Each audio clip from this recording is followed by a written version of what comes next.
Welcome back to Hot Air with me, Joshua Robert, the podcast where we take bad advice, old wives' tales, and Instagram quote card nonsense and set it on fire until it turns into something we can actually use.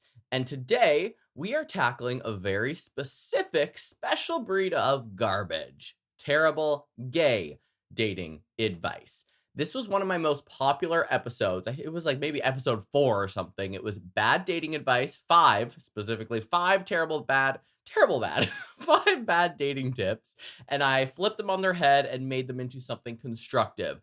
It is right up there with my first episode, which was about allyship, and my internalized homophobia episode. Those are my top 3. So I was like, why don't I revisit the bad dating advice, but make it gay specific? And now there are some things that you probably will not agree with, and that is okay. That is the beauty of all of this. I can have my opinion, and you can have yours. I might not agree with yours, but maybe there's something I can take from it, and vice versa. You might disagree vehemently with something that I have to say, but there could be a little sprinkle of truth in there, or a sprinkle of maybe your own piece of advice that you can twist to make to work for you, if that makes any sense at all. My point being is a lot of people really hate on some stuff that I say, and a lot of people really love what I have to say. Specifically, I receive a lot of hate when it comes to religion stuff that I am very vocal about, because obviously if you're going to pop up on my Instagram and tell me to repent for my sins, I will go off. It's inevitable.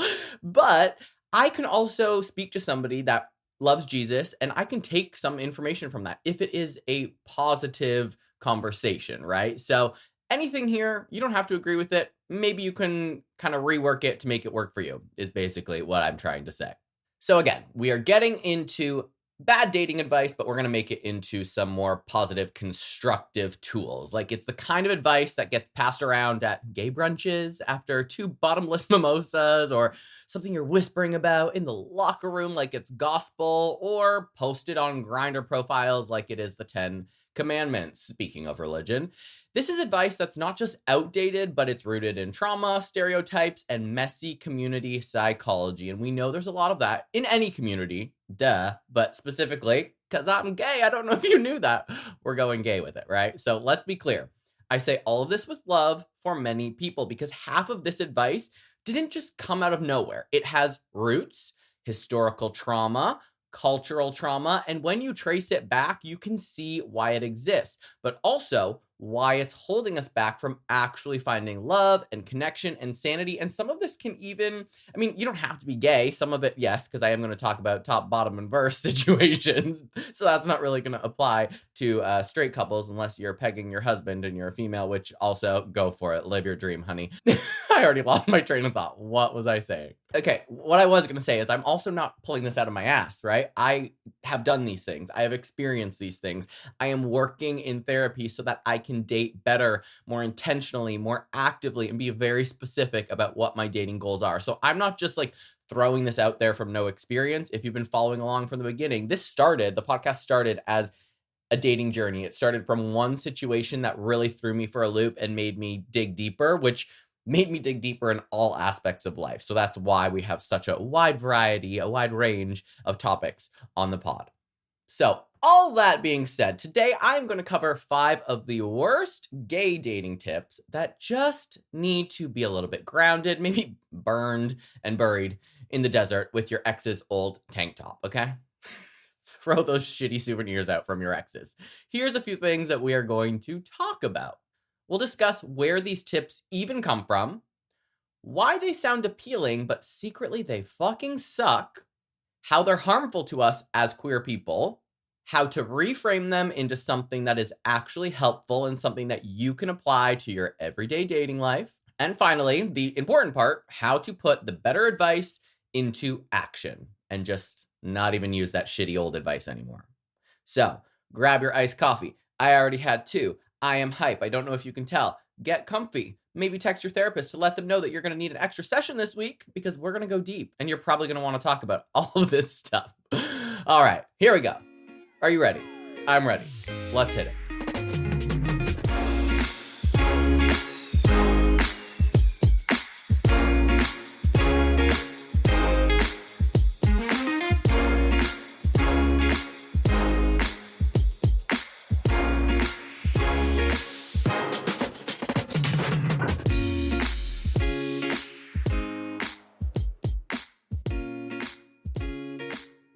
Bad dating tip number 1. You can't be in a serious relationship until you've slept around and, quote unquote, lived your gay life. Oh yes, that is the classic, that you are not ready to settle down until you've played the field. I have said before that, gay dating starts much later in life, so we do start dating and experimenting and figuring out what we want about a decade after our friends in high school did. So there is a little bit of wiggle room for fun and experimentation, but here is why this exists. This comes from several places. First, older generations of gay men often could not date openly, so when hookup culture exploded after the closet, it felt like freedom.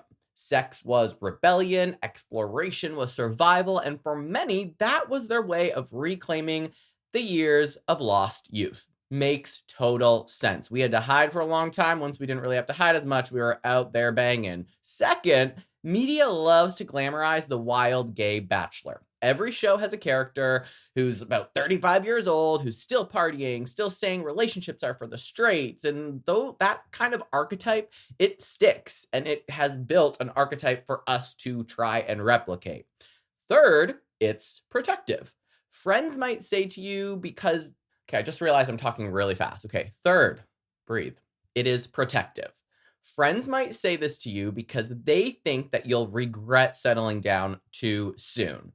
It's like a queer rite of passage. You must go through hookup culture to earn stability. And hookup culture is fun. It's a good time. But we all know someone who's about 50 years old, who's a gay man, who is still acting like they're 22 years old, but secretly would, I imagine, like to be in a serious relationship. And if not, keep doing you, bro. Do you. And here is why it's harmful. This dating tip shames people who want connection earlier. It says that you're boring or not fully gay if you don't want to sleep around. It turns relationships into something that you only get after years of exhaustion, heartbreak, and STDs. You have to prove your mileage first before you can get into a serious relationship. I do think you need to experiment and figure out what you want, what you need in a partner, and exactly what you can bring to a relationship. But everyone's on their own journey. Maybe some people want it earlier, maybe some people want it later. It also invalidates intimacy. What if someone knows themselves well enough to want a partner now? What if their version of living their gay life is Sunday farmers markets, not Saturday circuit parties? There is nothing wrong with that either way. So let's reframe this terrible dating tip and make it into a positive one. Exploration is valid, but it doesn't have to look one way. You can live your gay life however you want. Partnered, single, monogamous, open, celibate, or somewhere in between. You are allowed to do whatever you want and settle down if that's what you want, when you want. Here's why reframing it is going to help. It removes the hierarchy. You're not less gay for wanting a boyfriend early, and you're not less evolved for being happily single and casual. It gives permission to choose your path without shame. And we also are trying to be status quo here, right? Cis couples, straight gender cis couples, they're supposed to get married. They're supposed to have kids. They're supposed to buy a house. And that is it for them. And then they work till they retire and then they die. We don't have to do that, right? We are trying to keep up with something that doesn't apply to us. So here's a way to apply the new tool. It's just a little example, right? Instead of letting a friend say, don't you think it's too soon to be serious? Shouldn't you play around first? Here's how you can answer. Actually, this feels right for me now. My gay life is mine to define. Again, you don't have to follow someone else's path when it comes to settling down or hookup culture. Do you, boo. Here's the lesson. Very short, very simple. You don't have to earn love by burning yourself out first. And if you have burning in a certain area, you still have an STD, so go get that checked. I'm on fire today, and that's only tip number 1. We're in for a treat. All right, let's move it along. Bad dating tip number 2, you have to pick a role. Top, bottom, verse, or nothing at all. And we all have the things that we prefer. Some of us like to flippity flop here, there, everywhere. Some of us prefer being a top. Some of us prefer being a bottom. I know everyone who goes all over that spectrum of position. So if I had $1 for every time someone asked top or bottom before asking my name, I would probably be retired. And for me personally, I'm more of a like, it's the vibe of the person that I'm dating that's going to dictate the position that I am more comfortable being in. But here is why this type of categorization exists. This terrible dating tip exists. It's shorthand, right? In a culture where hookups are fast, roles are a quick way to filter people in or out. Plus, porn normalized these categories as identities. They have become full-on identities. You're a top and you're a bottom. And those titles stopped being preferences and started being boxes. Talk about a different kind of man box, stuck in the top or bottom box, but a bore. But also, our community for decades craved clarity in certain roles. We were not allowed to just be. So structure felt safe, which again makes complete sense. A lot of these tips or explanations they do make sense, and it's up to us if we want to change them or not. But here is why it's harmful. This really just reduces relationships to plumbing. It creates shame for people who are versatile or fluid. It makes bottoms feel less than. It makes tops feel pressure to perform and leaves little room for intimacy outside It leaves little room for intimacy outside of penetrative sex.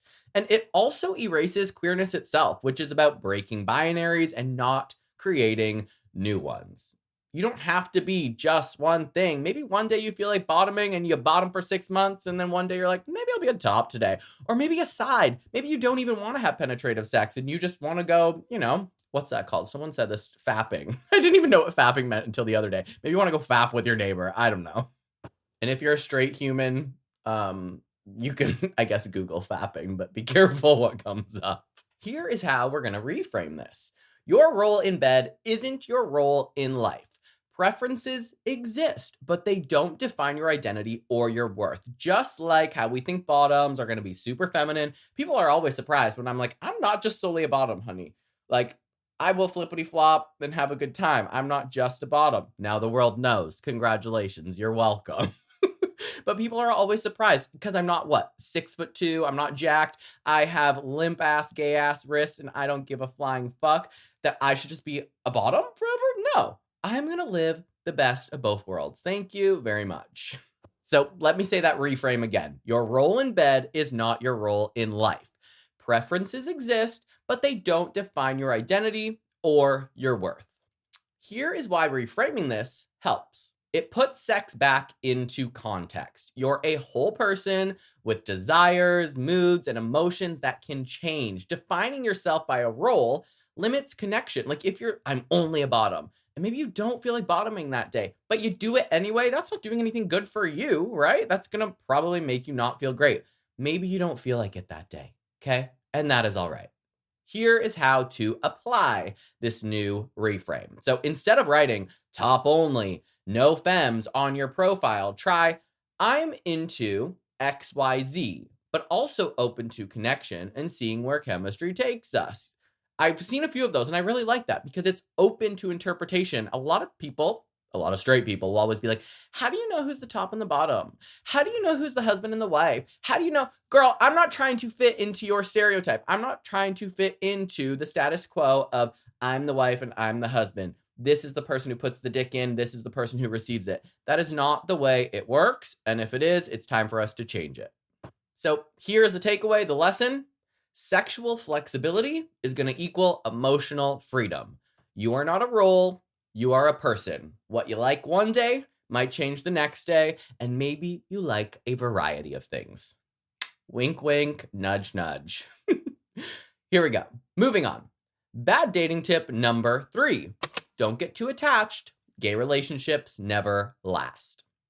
How many times have you heard someone be like, oh, don't get too attached. Don't get too into it, because people just assume that everyone's going to cheat and be slutty here, there, everywhere, and everything's going to fall apart. This one is straight out of Traumaville, okay? And we all got trauma, but sometimes we push our own trauma on others. Here is why it exists. Older generations had no examples of long-lasting queer love. The AIDS epidemic tore relationships apart. Media rarely shows us thriving as couples, only tragic endings, so the belief stuck. Gay love is temporary. And I've been thinking about that a lot lately. The things that we see in movies and television, we think are real life, and we're trying to emulate those. And that is not the way life works. Here is why this is a harmful, terrible dating tip. It becomes a self-fulfilling prophecy. We guard ourselves, we sabotage intimacy, and we treat relationships like ticking time bombs. It convinces us that we're doomed instead of hopeful. When I was dating my ex, we were together for a long time, but right when it started to feel good, I went into this area of, oh, this can't be for me. This is crazy. And we were on a date and I just started bawling and I could not stop the whole drive home. In looking back on it, like a little embarrassed, but I was just crying because I was like, what is going on? Like, this feels so good. Am I like worthy of feeling this good? Like, is this going to last? Because I've never seen a lasting gay relationship. Like, there you go. That's the only example you really need to solidify that little dating tip is shit. Here is how we can reframe this. Queer love is possible and powerful. Relationships last when we allow them to, and when we nurture them with the same care as any other partnership. If you want something to last, it can last. You have to work on your own trauma so you don't bring it into your next relationship. And let's face it, the LGBTQ plus community has a lot more trauma that is unresolved that we are all working on. So we need to take the time to work on ourselves before bringing that into a partnership. Here's how this reframe is going to help. It's going to give us permission to at least try. It tells us we're not broken and that longevity is possible if that's what you want. It validates the couples who do last as real and not exceptions. I think we're seeing more and more that, of course, queer relationships are lasting. We're all kind of coming together as a community. I hope I'm kind of seeing more of that. And so I do think this specific terrible tip is already shifting, and hopefully for coming generations, they'll look to our generation and be like, shit, we can have some cute marriages. Sweet, I dig this. Here is how to apply this new dating tip, this reframe. Instead of ghosting when things get too real, you pause and you can tell your partner or the person you're talking to, the person you're dating, I've been told relationships like ours do not work out, but I want to push against that. Let's figure this out together. And that's like a very serious way of reframing it or applying the reframe. Just communicate. Be open, be clear, work on your own shit, and hopefully your partner will be working on their own shit, and then you can come together and work to make a lasting partnership. The lesson of all this, we inherit trauma, but we do not have to keep living it. And that goes for everyone in the world. Another thing I've been thinking a lot about is obviously I have inherited things from my parents, from my siblings, from the world around me that I grew up in. And I'm trying to undo those things because I don't want to live that way. That trauma you have to work on. We inherit it no matter what, but it's up to us if we want it to change. Bad dating tip number 4. Your type should be the ideal gay body. Fit, mask, young. Anything else is settling. And whether you like it or not, if you're listening and you're a gay man, you have highly likely experienced thinking like, should I date that person? Are they hot enough? Or do they have this? Or do they have that? Because you're trying to keep up with what is the status quo in the gay community, or what we think is the status quo. And this is like the Grindr Olympics, really. Just looking for that gold medalist in a six-pack. And here's why it exists. We got media, marketing, every Calvin Klein ad, every gay best friend character on television, and then you add in no fats, no femmes rhetoric, and you get an obsession with one very narrow type of beauty. I talk about this often. I make reels about it often. The toxic masculinity, the internalized homophobia of being 6 foot tall, only hanging out with white people who have six packs, and then shunning the rest of the community. Hello, been there, done that. And the only people are mad that I said that are the muscle gays, because they're the ones that do it. So, hello, this one's for you. Here's why it is harmful. This quite literally creates body dysmorphia, eating disorders, and internalized self-hate. It convinces people that they're unworthy if they don't meet the standard. It also robs us of genuine connection because we're swiping based on abs instead of energy. Everyone is valid no matter the color of your skin and the size of your body. Big, small, green, purple, whatever. Well, I mean, not green, because like that could be another thing, but you know what I'm trying to say. Here is how we're going to reframe it. Attraction is diverse. Desire what you desire, but check if your type is actually yours or just borrowed from toxic culture, because I will be straight up with you. For a long time, I was only attracted to a certain type of man, but I was only attracted to that certain type of man because I thought that I had to be. Now, my type has shifted to more of a connection. I prefer a connection over looks.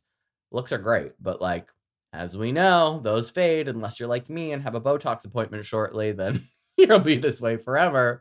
But take a pause. Your type might not be what you think it is. Here's why reframing it helps. It's going to free you to find people who make you feel good, not just look good in a filtered little box. It dismantles shame and allows body diversity in love. And if you like a big muscle man, great. Go for it. But that doesn't mean you have to treat others like absolute shit. If you are, again, 6 feet tall and white and you have a six pack and you're masculine, you can still be friends with somebody like me. I'm not trying to jump your bones, bro. Not everyone's trying to fuck you. But you, I'm going to be so censored this episode. Lord, I'm lit.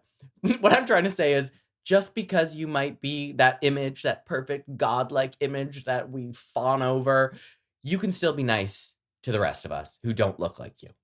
Here's how we are going to apply this new reframe. So instead of chasing mask for mask gym bros, which are going to be the death of me, you explore dates with people who make you laugh, who make you feel safe or inspire you. When I'm on dating apps, I will look at what the person's job is, if they want children or don't want children, where they live, where they're from. I will go through and read their questions, and I will actively try my best to make sure that those line up with what I am looking for, not just focusing on their photos, specifically on Hinge and Tinder. Grindr, we know what Grindr's for, but I will take the time to be like, okay, this person's cute. They are different than what I've dated in the past, but let me go through and see what's up. And then I will decide if I'm interested. At least open yourself up, because you might be missing out on something amazing, even if it's just a friendship, because you're judging a book by its cover. And that goes for the straights too. Any of my straight girlfriends listening that talk about, oh, I can't date a bald guy or can't date someone shorter than me.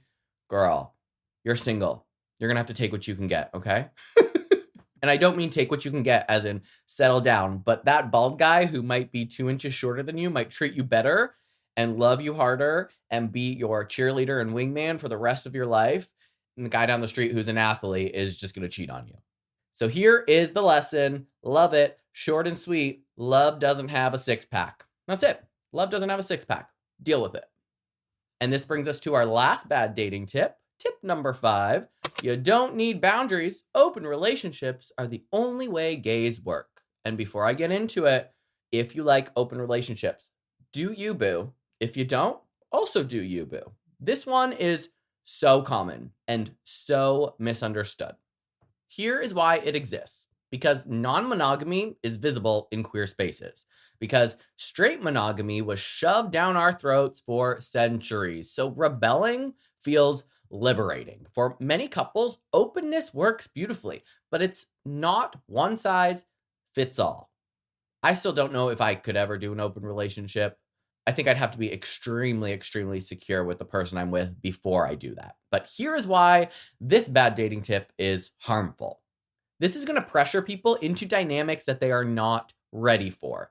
It shames monogamous folks, and it spreads the lie that queerness equals chaos. Because without boundaries, opened or closed, you just create hurt. You need to be secure. I see so many couples, they literally just start dating before they even know each other, and they're already in these open relationships. Do those relationships last? No. Never have I ever known a gay couple that has, in 2 weeks, they committed to each other. 2 weeks later, they're still in open relationships on Grindr, trying to hook up with whomever else.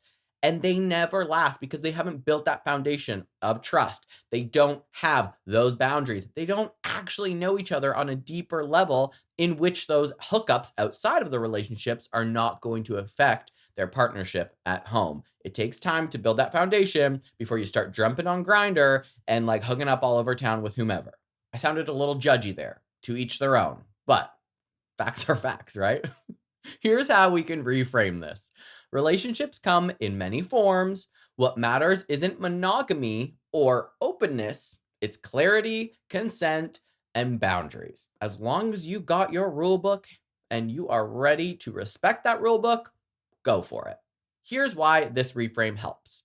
It returns power to the couple. It says, design your relationship your way, not the way that Instagram says. Or for that matter, the rest of the community.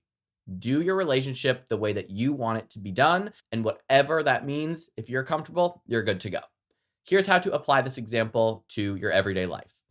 Instead of saying yes to open because you're scared of losing them, you say, I'm open to exploring, but I need to feel safe. Can we set boundaries? And we need to check in often. Keyword in all this, boundaries. Here is the lesson. Healthy love is not about rules. It's about agreements. And that, my friends, is it. 5 terrible pieces of gay dating advice, where they came from, why they're harmful, how to flip them into something worth actually listening to. If you take nothing else from today's episode, let it be this. Our community has trauma. We inherited lies, stigma, and shame. But advice rooted in fear does not have to be our future. We know that we can rewrite the script, we can date, we can love, and we can connect in ways that feel authentic, safe, and joyful. And to each their motherfucking own. And the next time that someone tries to give you one of those outdated, boring-ass tips, first, send it to me so I can flip it on its head and make an episode about it. Then, smile, nod, and remember, you just do you. You do what feels comfortable to you. You create your boundaries, and you stick the fuck with it. And that's it for today's episode of Hot Air. You can find me on Instagram and TikTok at _hotairpod. You can head over to my website, hotairwithjoshuarobert.com. Submit your listener stories there. I've been getting a lot of them, so I'll probably end up doing those listener stories once a week now. It can be anything that falls under the LGBTQ plus umbrella. You could be a straight friend, letting me know how you are following through with your allyship, or it could be a coming out story. It could be how you are recently out and open as a trans man or woman and navigating through life. Just anything. Anything. Yeah, anything. Had to think about that for a second. Anything. Don't forget to rate the pod wherever you're listening, give it 5 stars, and leave just a little cute 1-sentence review. And I hope you guys enjoyed today's episode of Hot Air. Again, I am Joshua Robert, and I will see you next Tuesday.